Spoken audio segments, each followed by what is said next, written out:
Want to get on and talk about what happened this early this morning.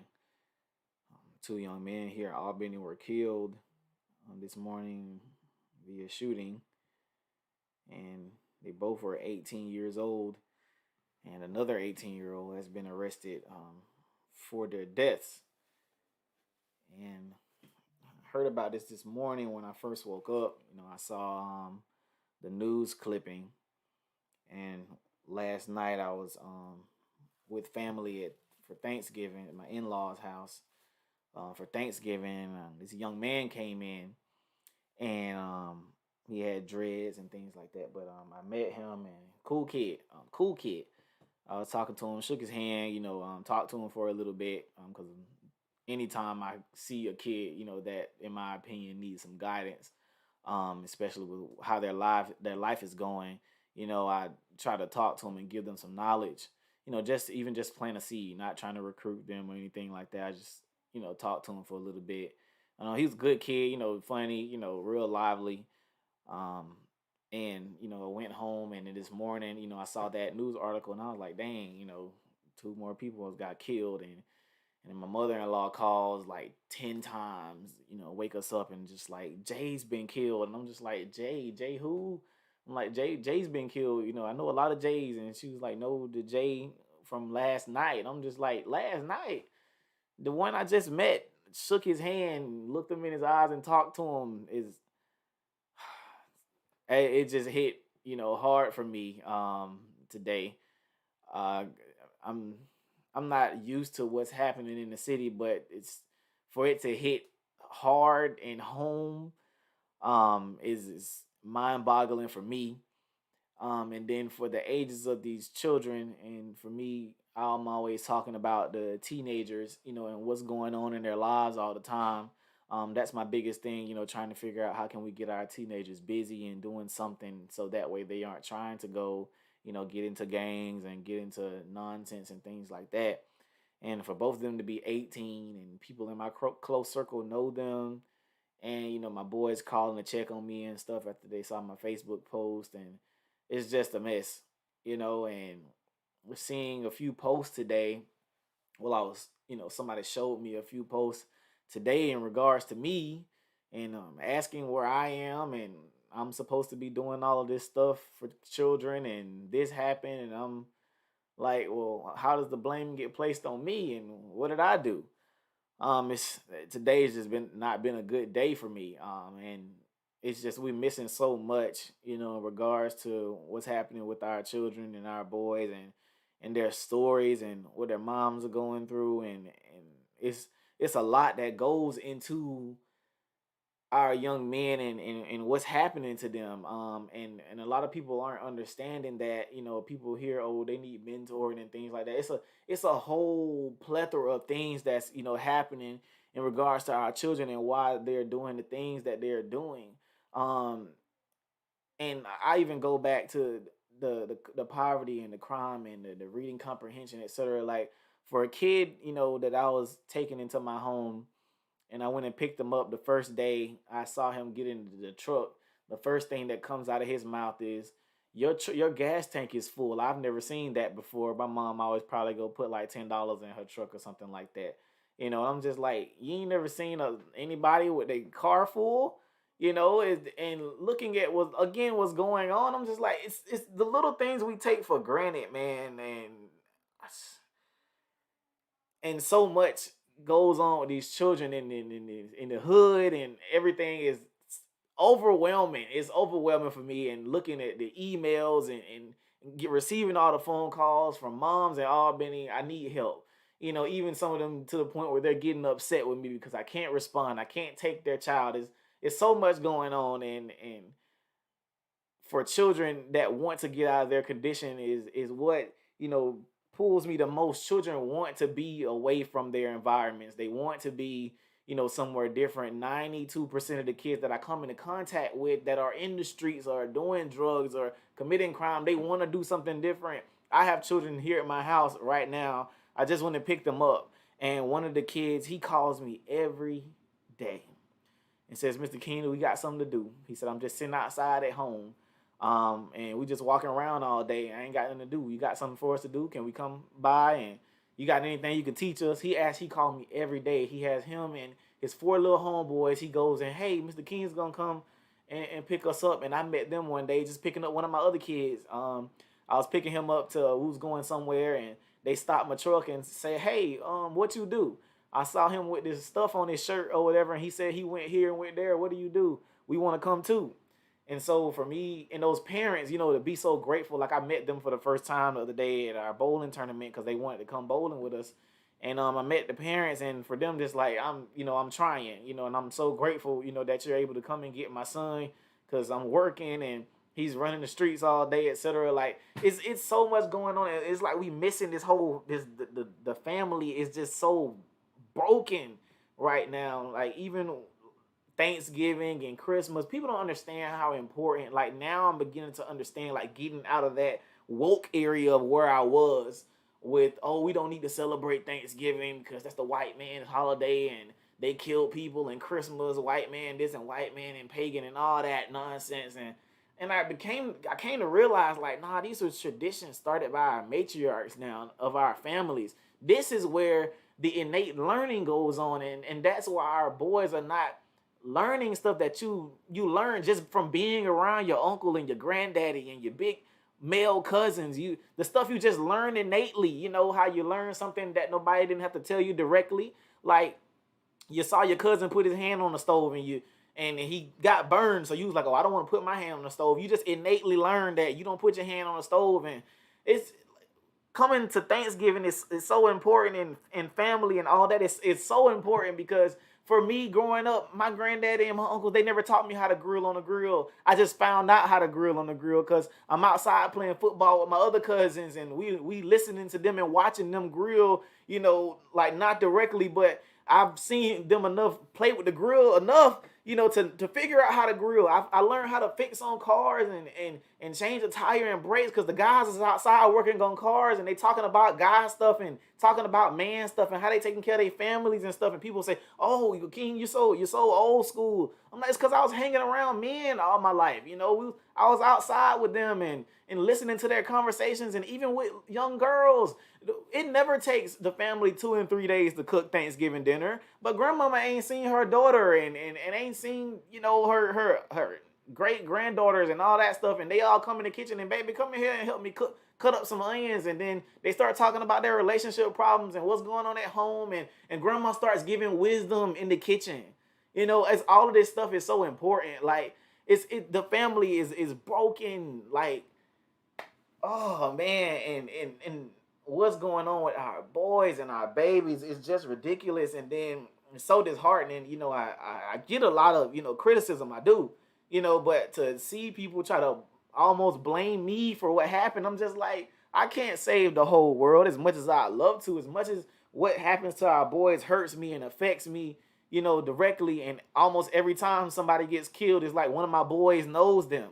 And I'm just like, as much as it affects me, I can't save everybody. I wish I could. I wish I could start 20 schools and take every boy in the city and fix them around, and I'm watching commission meetings. Like, what's funny is I was watching the commission meeting right before I found out, 2 people were killed, and they're not arguing and bickering about little stupid stuff. And that's why I want to get all these old people out of office, like just being blunt. Get these old folks out of there, man. Look at the condition of our city. It's abysmal, and we keep electing the same people. People like Sanford Bishop and Freddie Powell Sims and all those people just sitting there in these positions and looking at the condition of our communities. It's not getting better. Sanford Bishop's been in office since before I was born, and the commissioners and everybody is just old, and nobody knows what's going to help our youth. And we say stuff like putting basketball teams and football and recreation. These kids don't need no damn basketball team. They don't need no football team. They need some mindset changing and guidance. And they need a dad, and they need somebody to be around them. People always ask, well, King, why do you have the children come stay with you? Because they can innately learn stuff from just being around a man. I don't have to teach them stuff all the time. They just watching me move and they start emulating me. And so even with my little brother, I have to watch him because he emulates me to the point where I can watch him to see what I'm doing wrong. I can watch him and say, oh man, I surely do that. Let me change that. I correct him and I correct myself. And I watch the boys and what their parents say when they go home and how they're changing and how they're cleaning up and how they're listening and how they're being respectful and all of that stuff because they're just innately learning. I don't have to directly tell them, hey, don't do this to your mom. Don't talk to a woman like that. No, they're just able to watch me move. They're able to watch me go outside and fix on stuff. They're able to watch me go do so much. And when I say the family is broken, we don't understand how important that male figure is for these boys, man. And for them being around women all day and people like I have moms that call and ask me, my son is acting a little feminine. Could you please, have him in your program so he could be around boys? Because he's around me and my mom all day and he's starting to act a little feminine. Not saying that they're gay, but people start picking on them at school and people calling them gay because they walk a certain way, they take their pictures a certain way, they do this because they're around women all day. And for those people who say, oh, well, it's okay for them to be women or whatever, look, you can go ahead and hop off this live right now if you think I'm going to advocate for men being women and whatever, all that crap. You can go and hop off right now because that's not what I advocate for. I'm advocating for men being men, and one of my new mottos is making men great again. And that's one of my biggest things. I definitely feel like, standing, just being here with these children every day and watching and looking at their stories is it's disheartening. So every time something like this happens, and then for me to meet this kid last night, to look him dead in his face, and I'm looking at him, and his pants is behind his kneecaps, like his pants is so low, and but he's a good kid. Like I'm talking to him, and he nice, he funny, he's lively. He just needs some guidance. I'm like, yeah, I want to talk to your cousin a little bit more, and he's gone. And for somebody to go and go live with video of their bodies on Facebook and social media is the freaking devil, man. So much is gold. Like I'm looking at kids out here fighting because of people messaging them on social media, and somebody commented on your picture, and somebody put an emoji on her picture, and the boyfriend want to go fight him because he put a heart under her picture. Like we over here fighting by the emoticons, and it's absolutely ridiculous in the way we going and the world we living in. And people saying, "Oh, King, why you want to take their phones?" Because that phone is destroying our kids, man. I try to be off it as much as possible. I don't even post as much as I need to, but oh my God, it's our boys, and especially here in the city of Albany, which is why I go so hard. And it's disheartening for me to hear people say, "Oh, I want to leave Albany, I want to get out of Albany, etc." So you're just gonna leave it this way? You grew up here. You got kids that gotta be raised here, and oh, I can't wait to leave Albany. I'm never leaving here. I can't leave. I may have to stop somewhere else for a little bit. I may have to go do something, but I'm never leaving here. People always asking when. I mean, people from out of the state asking when you're gonna start an X for Boys branch here and there. I'm starting no X for Boys branches anywhere until I can get a hold of my city and the boys here and the children that really want help. I have children that have been in gangs. I have children that have did that life. They've sold drugs. They've weighed crack and weed and all of that stuff, and out there fighting and guns and all that. I have kids like that changed in a day or two because they are around a man that they've never been around in their life, especially that's close to their age. I'm 21 years old. They're 17, 16, 20, 19. This is what I'm dealing with on a daily basis. And I don't even, people say, oh, you're doing this for the notoriety. Man, if I was doing this for the notoriety, I would have been stopped because it's taxing. It's taxing. Oh, you're doing it because you want to be known. Known for what? What is known going to do for me? I know how to do everything. I can fix cars. I used to be a musician. I'm a chef. I drive forklifts. You name it. I know how to do everything. I don't need that. I could go take care of my family. But I see other families that are going to need taken care of in the future. I want to raise our new commissioners and mayors and judges and police officers and doctors and these kids to get out of the streets because they don't want to be there. They're only there because that's all they saw. Yeah, I ask the kids. They'll say, man, I ask them, I say, Quay, I say, Martez, why you doing some of the things you used to do? That's all I knew. That's all I saw. Growing up, that's all I knew to do. My daddy did that. I mean, my cousins did that. I mean, that's all I saw, while listening to this rapper and that rapper. They're telling me this, in with their mouths, man, with their mouths, and so for people to have come with all these studies and trying to tell you, you know, what the kids need. They're trying to tell me this, that, and the third, and with all these studies and paper and all that. I don't need no studies to tell me what I'm seeing with my eyeballs every day. And these kids living in my house, and I'm watching the character of these children and what they're learning and what they're receiving from social media and all of this. It's like a recipe for death for these children, man. And I don't even know how to react to some of this stuff that's happening with our kids. My little cousin was just shot in the head last week. I didn't even get there yet. He was just shot in the head. This kid, 17, I grew up playing with him and at the family reunion throwing footballs and stuff, but I hadn't seen him in so long. He gang banging and selling drugs, and he got shot in the head, boom, and was able to walk out of the hospital, and tell the story. And my quest right now is to go and find him. He's here in Albany. This happened in Albany. No news coverage because he didn't die. But this happened here in Albany, and I'm just like, man, I need to go find him, man. Please tell Uncle Dennis to call me, and so I can find him and talk to him like, son, you just got shot in the head, man. And you was able to walk out the hospital, the bullet still stuck in your skull, but you were able to walk out the hospital and tell the story. If this ain't a reality check, I don't know what it is. And for my boys, watching them change themselves because they're watching their peers, fall off.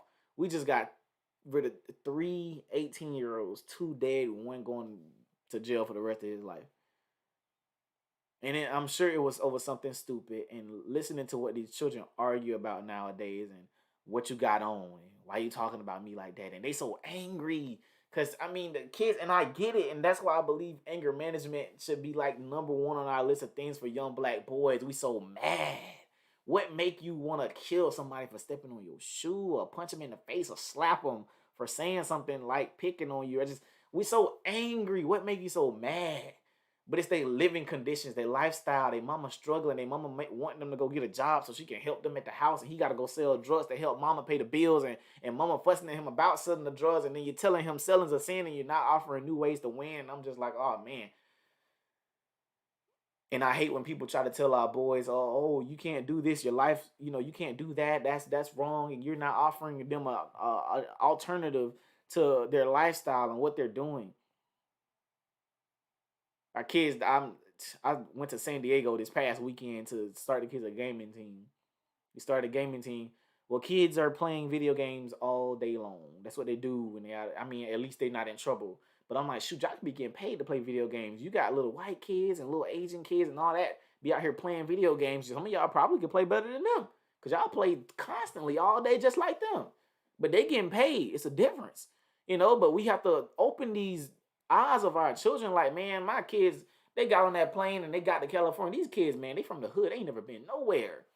Nowhere. These the same kids I was telling you about before who we go and just riding around the city, go to Chick-fil-A, Waffle House, Zaxby's. They ain't never been just out to eat. I'm like, y'all ain't never been here? Nah, mama told me, she always told me to go eat a bologna sandwich and some noodles. I ain't never been out of town.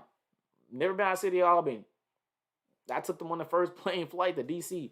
We flew to San Diego, and we in the San Diego, and they're just like, man, are we really here? Like, I'm really in California right now. I'm like, yeah, you hear it, dog. You hear it. And it's just opening their eyes, giving them experiences, man. You got to teach through experiences. So I love when, people try and downplay what I do. Oh, I mean, just because you teach them how to change a tire don't mean you're changing their lives. I'm like, you have no clue what's happening with these children, man. It's so beautiful to see what's happening and to see where our children are going to be. And I'm just like, man, our children, they're going to be unstoppable. And a lot of people are, oh, King, you're so great at 21. I'm like, listen, the children that I'm raising and the boys that I'm raising, when they turn 21, they're going to be unstoppable. They're going to be way better than I am. That's the goal. And I've had my things I've done, people may know about, people may not know about in regards to my family and my marriage and all that stuff or whatever like that. I'm growing, I'm grown now. I turned 21 and everything's great, and I'm just giving my life to these children, like literally, and taking time away from my own family, just to give to these children. And it's just sad looking at the condition of our city and our leaders missing, and not saying anything. no condolences to the families or anything. Just looking at the commission meetings, and these guys are just they up here arguing about nonsense and picking at each other and bickering like some little kids. I'm like, you guys are supposed to be the commissioners and the mayor and the city manager, and you guys up here arguing about stuff that don't matter. And Ken Dyer is one of my favorite people. I love Ken Dyer. This is the school superintendent, of Dougherty County school systems. But I'm just like, why can't our children read? Like, I'm so serious. They cannot read. I told you, I just made a post the other day and said I want to conduct a study, for our children, boys in particular here in Albany, and just take like maybe 50 kids per grade, from like 9th through 12th grade or 6th through 8th grade, and just read on their grade level and see who can read on at least on their grade level. And I know it's going to be horrible because the children that I come into contact with, they can't even read and write. And I have them I have a group chat with the extra boys, all the boys and me, and they're in a group chat. And they know one of my rules is you cannot speak in the group chat unless you use complete sentences, use proper punctuation, make sure your words are spelled correctly, etc. And so, of course, every time they say something, we'll correct each other, and they're slowly getting better as time goes by.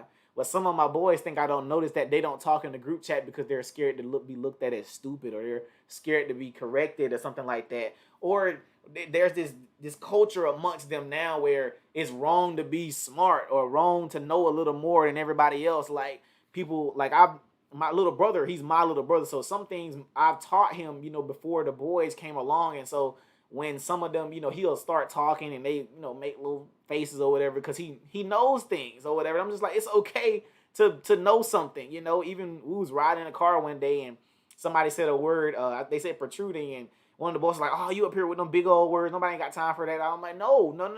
You're going to ask him what the word means. I'm like, it's okay to learn. It's okay to know something. It's not stupid to know something. It's not stupid to know, something that's right. It's okay to be right. You don't have to be wrong. Oh, this is just the way I talk. Well, you're going to learn how to talk differently while you're around me. You're going to talk correctly. You're not going to talk with that slang talk. It's okay to turn it on and off. But when you're going in public and you can't look people in the eye, you're always mumbling. Our children have horrible diction. I mean, it's absolutely ridiculous, But this is where we at. So I just, even getting to the school system, I'm just like, what's up with these kids graduating? They still don't know nothing. How they even making it through school? These kids don't know nothing. They graduate in school and cannot read and write. And I know they don't know anything else if you can't read and write. You're talking about 11, 12th graders who can't read a lick. These kids I'm dealing with, I started a book club just for this, to read books with the children, to teach them vocabulary words during the week, make them use the words during the week. I even tell parents, turn the subtitles on TV. Just turn the little words on the bottom.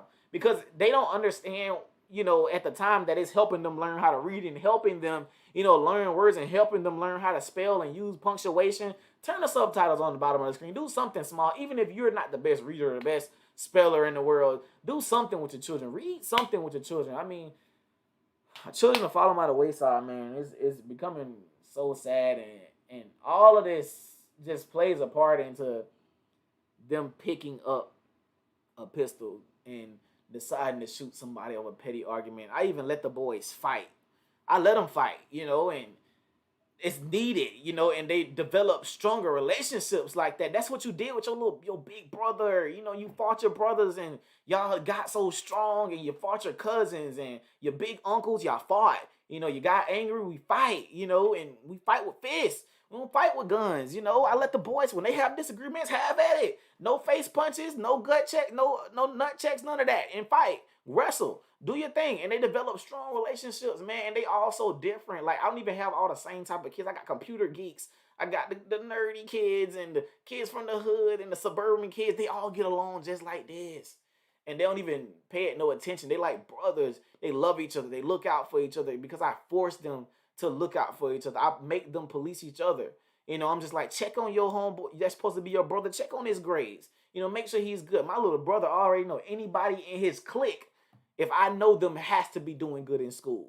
Because you're doing good in school, Culin. And if you're doing good in school, Culin, your brothers need to be doing good in school too. And they're not your friend if you're allowing them to fail. So teach them, tutor them. The first time I found out that one of Culin's friends was failing in a subject, that he's in the same class with Culin and he was failing and Culin had a 98 in the class. I said, oh, Culin, so this is supposed to be your friend and you're allowing him to fail and you could be teaching him and you're not showing him anything in that class. And so I punished my brother for that. I'm not going to tell you how I punished him. He knows how that goes. But I punished him for that. And now his friend is passing in that class because he started teaching him. You got to police each other, man.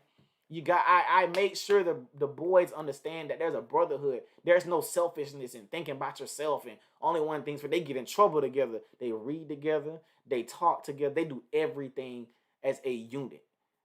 And people always asking, oh, the black community could be doing so much better if we unify and unify. People love throwing that word around and nobody's ever doing it. And so that's why I'm trying to innately help them innately learn the unity, innately learn the unification of each other. You gotta police, man. You gotta police each other. You gotta help each other out. You can't be letting your brother do nothing stupid, bro. Don't do that. You're gonna get in trouble. And that's why I have them policing each other. Like when they first get here, they think everything all sweet. And when one person do something, they get in trouble. No. If one person do something, everybody get in trouble. Everybody's in trouble. And so after a few times of that, I started noticing them policing it to, bro, stop doing that. Mr. King gonna get us. He gonna make us go outside and run around the house and lift logs and all that. Mr. King gonna make us lift the tire up and all that. Stop doing that. No. Don't do that. Stop talking, man. Mr. King said be quiet. Stop talking bad. You already know you can't say nothing bad. You're supposed to do what he asks you to do. I'm watching them police each other. And this is the environment, that I created in my house. But man, I'm just like,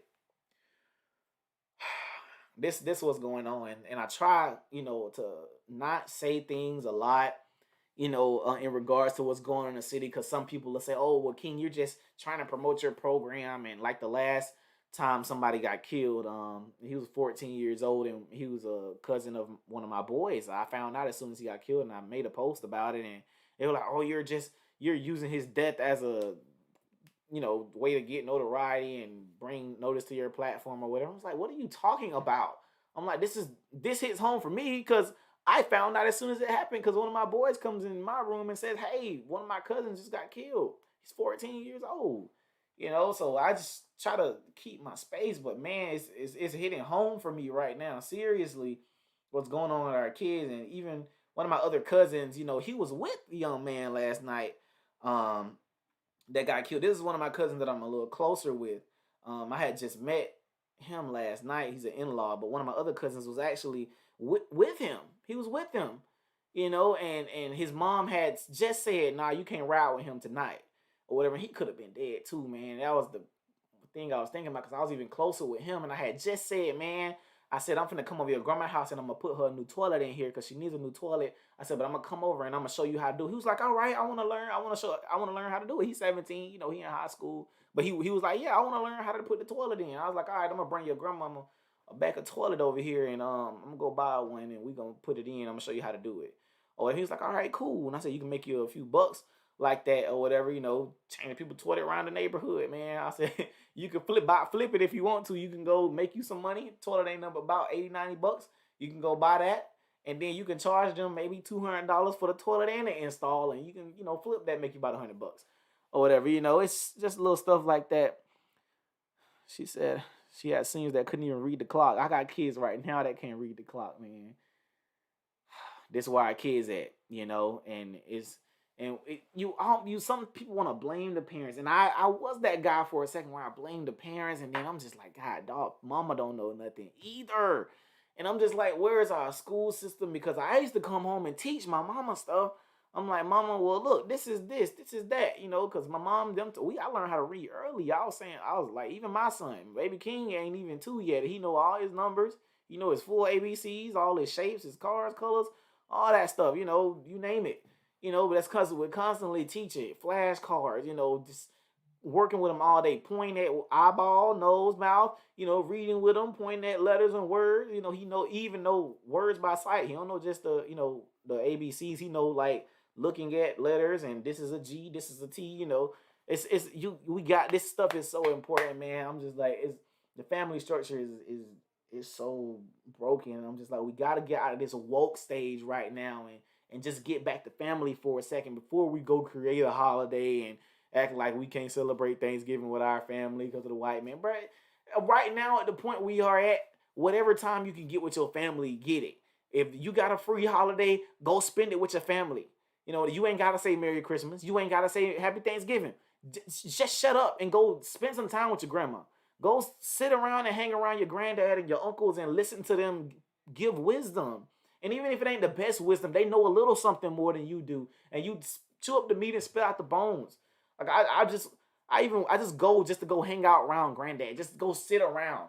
I don't even ask him no questions. I just sit around and soak up whatever he says, or I talk about what I got going on and he give a little advice, or we at the family reunion and we watching uncles them out there, grilling on the grill and putting the seasoning on the ribs and all that and smoking turkey and brisket. I learned how to do all that, not just directly. I innately learned. That's just like how I learned how to fry chicken. I mean, my grandma ain't ever say, "Hey, King, this is how you fry chicken." I just happened to go be throwing my soda away while she was cooking, and I saw flour and seasoning on the chicken, and I was like, "Oh, okay." And then I saw that enough times through the years to figure out how to fry some chicken on my own, and even making a pie or boiling eggs or whatever. You just happen to see it in the kitchen because your grandma ain't want you in the kitchen. You was a boy. You get out the kitchen, son. You ain't supposed to be in here while I'm cooking or whatever. But I just happen to go be throwing my plate away or going to make me a cup of water, and I see her in there, whipping it up and talking to, your girl cousins and your aunties or whatever. They in there talking knowledge and even amongst the gossip and even amongst the nonsense they talk to in the sisterhood, they're still giving wisdom, and you're listening to them tell their daughters and their sisters and stuff how to choose the man and how to pick your husband. And then you going outside and me as a boy playing football with my boy cousins and all that, and we out here, we ain't directly listening to granddad, but we hear granddaddy them out there talking and drinking a beer and on the grill, and it's just that family, man. We missing it. We missing it. Boys need to be around men because they innately learn stuff from men. Innately. It's not a direct teaching. And that's why I have the children come live with me. It's not a direct teaching all the time. I mean, I can show you how to, change a brake and change a tire. And that's not even the biggest portion of my program. That's what I push. But that's not even the biggest thing. It's what the children are learning innately from me and watching me move all day. I have to be on my P's and Q's myself, because I have children watching me constantly. They look at me and up here, they think I'm just the guy, and I'm just like, man, I have to hold myself a certain way because I have so many kids watching me every day. They watch me on Instagram and Twitter and Facebook. I got kids messaging, asking can they join the program, and I'm just trying to get this school started because I'm just like, man, if I can get a whole plethora of y'all and we can do this thing and we can make more men. You guys are going to be grown one day, so we're going to go and fix Albany. We're going to make Albany great again in like 10 years, 5, 10 years. When you guys turn 2021, we're going to help each other buy these properties. We're going to help each other, run for different seats. We're going to run for the Sanford Bishop seat and Freddie Powell seat and all that. We're going to go up. We're going to give rocking chairs to all these people that need to be in rocking chairs already. We're going to go make this stuff happen. We're going to go make sure we have a skyscraper in Albany one day because we're going to bring business here. We're going to make sure our airport grows because Albany has the potential to grow, but it's only going to grow as far as the community helps it.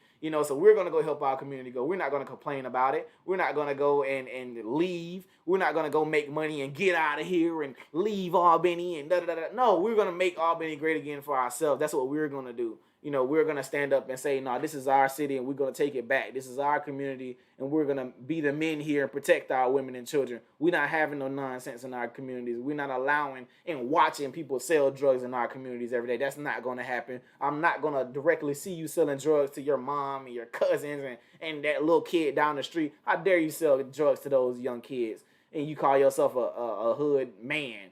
How dare you do that? How dare you sell drugs to the women and children on your block? You got to be ashamed of yourself.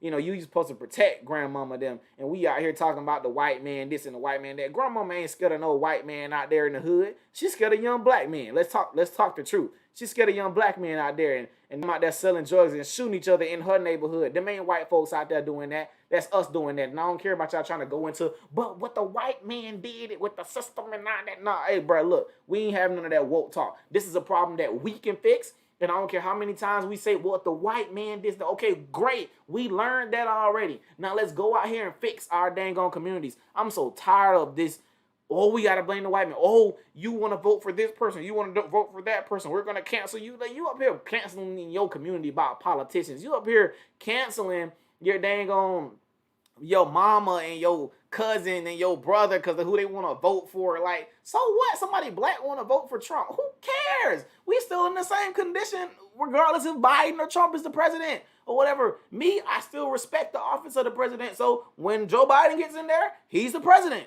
That's something I gotta respect and move on with. Like, people got upset because we took the boys to the White House. They got invited. So what? Or whatever. These kids have never been anywhere. This is their first experience, to do something, and nobody gets to say they went to go to the White House on the lawn, like they're in person that close to it, to see the president. Like, just let them have the experience, man. We so caught up in our emotions. Like, we so emotional, we can't even see, how we can fix our communities, because all we want to do is be in our feelings all day. We don't want to talk the truth. Like, even with the police killing our children, I want to be real. I want to be real about the police killing our children, because I said before, people chastise me for how I teach my boys how to deal with the police. When you get pulled over, we go through this same routine every time we get pulled over. It's like every time I've been pulled over now, I had the boys in the truck. We go through the same routine. If it's nighttime, we turn the dome light on in the car, so that way the police is comfortable, so they can see all inside our vehicle. Everybody put your hands on your lap. Let all the windows down. Shut your mouths. Don't make any sudden movements. Let me do all the talking. Yes, sir. Why? Do you know why I pulled you over? Absolutely. Most of the time, if you get pulled over, you know exactly why they pull you over, so don't even be flexing. I just tell the truth. I was going a little bit too fast. My headlights out. I ain't got no tag on the back of my truck. Blah, blah, blah. Just say something. Tell them the truth or whatever. If you tell them the truth, and if they start doing you wrong or whatever, like, it's some stuff you just don't have to get angry at. Like, even the word nigger. Like, people get so mad. Oh, if a white person called me a nigger, I'm going to do this. Man, I'm not. Look, I ain't got time for that. I got a family. I got a child. I'm not finna go beat nobody up, bite nobody saying the N-word, none of that. Grow up, bruh. Like, I'm not finna stoop down to that child's level. If somebody white called me a nigger, I'm gonna be, I'm gonna kill you. I'm not finna do all that, man. This ain't slavery days. Come on, bruh. I'll fight you back in your pocket.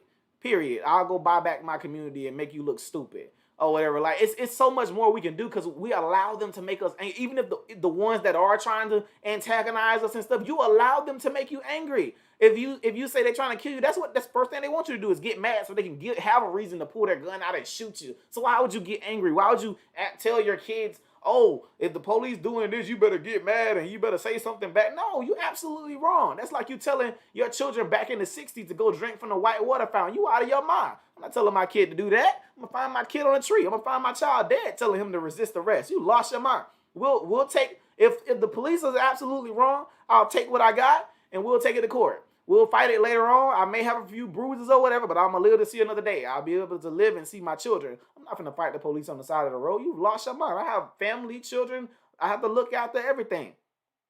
But we don't think about this stuff. We just all emotion. Oh, if the police trying to kill me, I'm going to take one of them with me. I'm going to shoot the police. Not like say all this nonsense. You saying emotional stuff.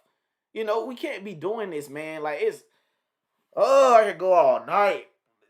It's just a lot of stuff, we definitely have to discuss as a community. And even when I try to discuss this stuff, people say, oh, that's not a conversation for the timeline. We should be having these conversations, in household. I'm like, when are we going to have these conversations then? Please tell me when somebody's going to schedule a conversation. And every time somebody gets killed, people want to have these kumbaya meetings. Oh, let's go have a meeting. We need to meet with this person. And that meetings is not going to help these children. Go do something with them. I've been done with meetings. I told somebody I'm not meeting with nobody else. I'm not meeting with anybody else. No city leader, nothing. I don't want to have no meeting with you. Because if you ain't did nothing by now, you ain't planning on doing nothing. Especially if you've been in the seat since before I was born. Absolutely not. I'm not meeting with you. Meeting with you for what?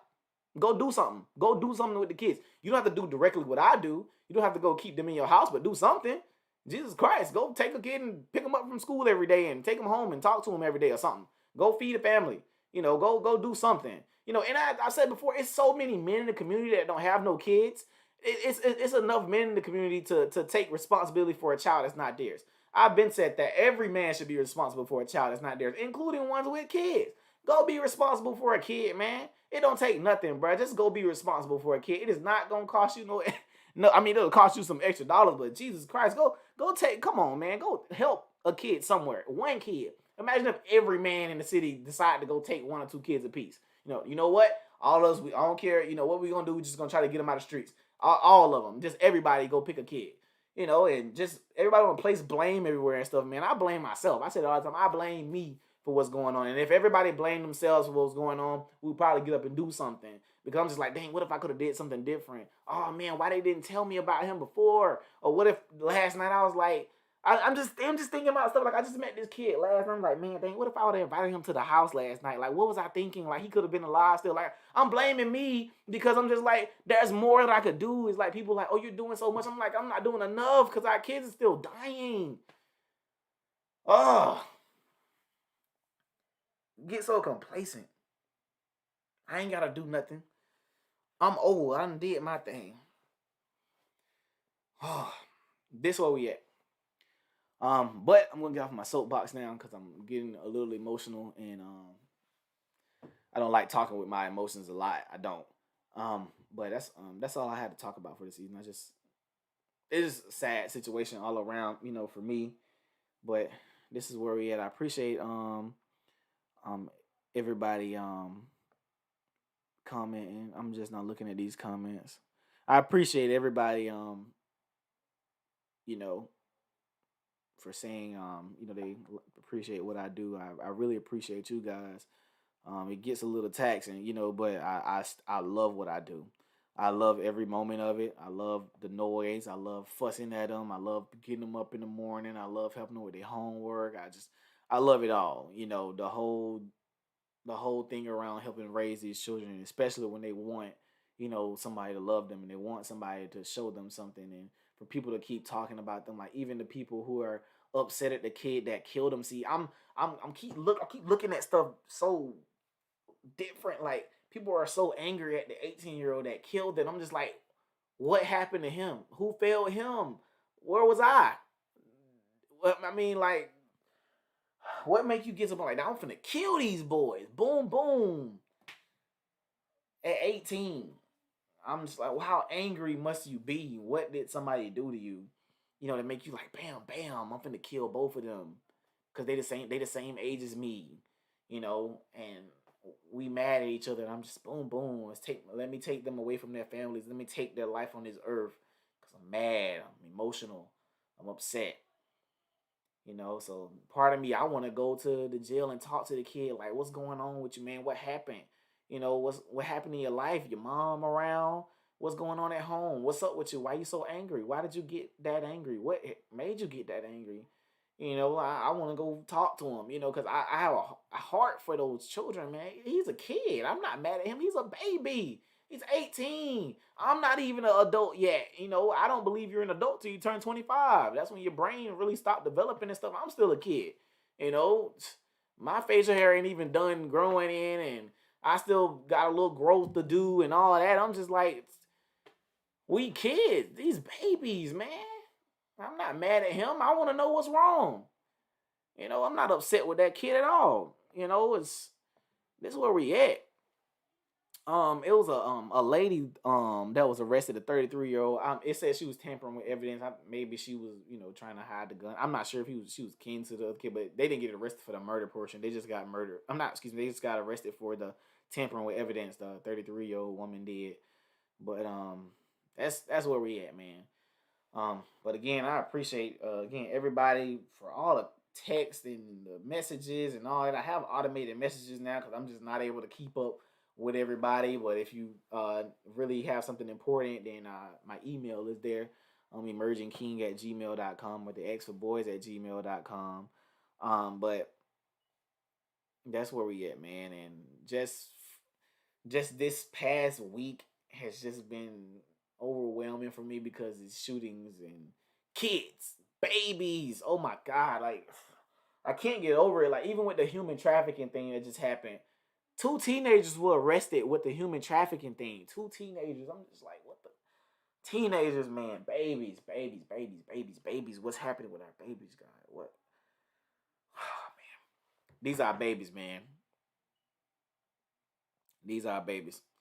But we gotta help the children, man. We gotta help our boys. Our boys are going to be what helps the young women raise up and helps the new generation of kids raise up. Because if we don't train these replacements, the cycle is really gonna get worse.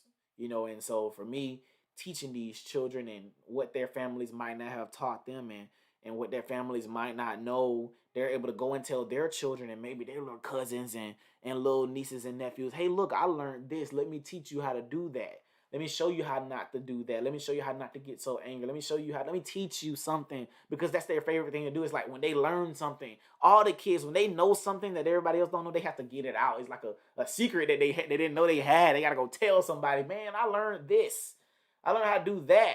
That's how half of the recruitment's been happening now, because other boys is going to teach other kids. They like, man, where you learn that knowledge from? I learned it from the X for Boys. King Randall took me to his house and he taught me this and he taught me that. And they parents calling me, hey, my son said something about this program and I don't believe it's real. No, ma'am, it's real. I've had plenty of parents call me and think this is fake. No, this is for real. Yes, there's a man in Albany that's gonna teach the children. I'm gonna take them into my house and I'm gonna teach them like that, because it's that serious. They need to be here. They need to see a man moving. They need to see somebody that's gonna take them to get their hair cut and take them to get something to eat and feed them and show them how to cook and show them how to nurture a woman and a baby, and for them to see my family and see me, nurturing a child and bringing home the bacon, as they call it, and they watching the man move. That's what's missing. That's what I had growing up. I had a stepdad who was a man. He was a manly man. He went to work. He showed me how to build sheds, man. We did everything. I know how to do everything because of him. We made a washroom outside. We cut the water hose pipe, and we went to Lowe's and put something together. We ran the pipe up under the ground and we put the washroom outside in a shed that we built by hand with some wood. Manly man. That's what women love it. And I'll tell them, the boys, women love something about that man who just go out there and build something. She make you, I'm talking about, you go outside and you go out there and build something. Like, watch how nice that meal is when you come back in the house. You go outside and go fix her car and go build her a porch or something outside. Watch how nice that meal is when you get back in the house. Women love it. They love a manly man regardless of what they're telling you nowadays and the toxic masculinity. They love it. They love to see you sweat and wear a tank top and go outside and have on your hat and your hands be a little dirty. You come back in the house and tell your son to get off that game and go in and come in the kitchen and get you something to eat and go do your homework. They love to see a man be a man. They love it. They miss it, and they haven't been seeing it. Oh man. That's where we at, man. That's where we at. I'm trying not to keep on talking, but that's where we at. But that's my whole motto: making men great again. Simple as that. And people are saying all the time, we need more of you, King. No, I'm creating greater me's, greater men, better than me. They're not going to make the same mistakes that I have made, because I teach them to make, watch me and watch the mistakes that I make, and then don't make those same mistakes. So that way they become better, and then when their children start growing up, they tell them, watch the mistakes that they make, and the mistakes start gradually getting less and less and less. That's what's gonna have to happen, man. Because our boys, they falling off real bad, and this cycle is their lives are gonna keep ending like this, jail and prison, and that's not what I want to see. But I'm gonna get off tonight. Does anybody have any other questions for me? I'm gonna get off. I gotta cut the kids' hair. Tomorrow we'll be at the Teen Summit here in Albany. Miss Lisa Knox, a quick copy. Here in Albany, she's hosting the Teen Summit. Now I never knew what Teen Summit was, but for people who are maybe in that generation, she said Teen Summit used to be on BET or something like that. But she's hosting another one here in Albany tomorrow at Cafe 5.0. It's kind of for teenagers just to come and talk about just anything and just have a space where parents run around and just discuss things. But I'll be one of the adults that'll be there, and she'll be there hosting, and I think maybe one more adult. But we'll kind of be moderating the conversation and asking the questions, because I just kind of want to dig into their brains and where our teenagers are nowadays, because where they are mentally is somewhere that they don't need to be, and we need to help them. But that's all I have for you this evening. I appreciate everybody getting on and sharing. Please make sure if you're watching, most of you will see at the bottom a little bell. If you hit that little bell, it'll tell you every time I go live. I don't go live often, but it'll tell you every time I go live. Or if you click the little 3 dots at the top and hit turn on live notifications, you can do that. So that way you can hop on and make sure you'll see every time I go live. It said, do teens have to register for the summit? Yeah. I think you do have to register, but I think it's not too late for people to register. But what I'm gonna do is I'm gonna give her a call after I get off of here because I'm sure she probably just have kids coming because she's still promoting it, and I'm sure everybody's not going to register, and people are probably still going to come. So she's just trying to make sure she's able to monitor social distances and things like that. But the Galleria room is really big; it's very big, so it's appropriate enough for a social distancing. But I'll give her a call and see how we go about that. But I from what I know now is they do have to register, but